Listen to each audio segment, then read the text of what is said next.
IPL 2024 సీజన్కు ముందు Delhi క్యాపిటల్స్కు Harry Brook రూపంలో గట్టి ఎదురు దెబ్బ తగిలింది. వ్యక్తిగత కారణాలతో ఈ ఏడాది సీజన్ మొత్తానికి బ్రూక్ దూరమయ్యాడు.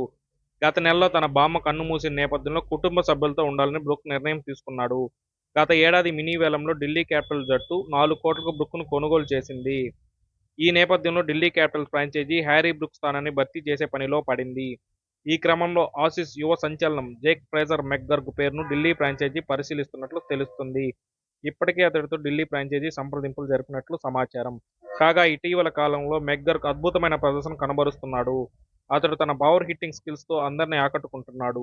లిస్ట్ ఏ క్రికెట్లో కేవలం 29 బంతుల్లోనే సెంచరీ సాధించి చరిత్ర సృష్టించాడు. లిస్ట్ ఏ క్రికెట్లో ఫాస్టెస్ట్ సెంచరీ చేసిన ఆటగాడిగా నిలిచాడు. గత బిగ్ బ్యాష్ లీగ్ సీజన్లో కూడా మెక్గర్గ్ అదరగొట్టాడు.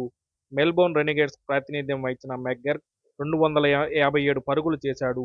ఈ క్రమంలో అతడిపై ఢిల్లీ కన్ను వేసింది. మరి మనం ఈ ఐపీఎల్ 2024లో అతడి ప్రదర్శన ఎలా ఉంటుందో వేచి చూడాలి. మరిన్ని ఇలాంటి ఇంట్రెస్టింగ్ వీడియోస్ కోసం మన ఛానల్ని సబ్స్క్రైబ్ చేసుకోండి. Thank you.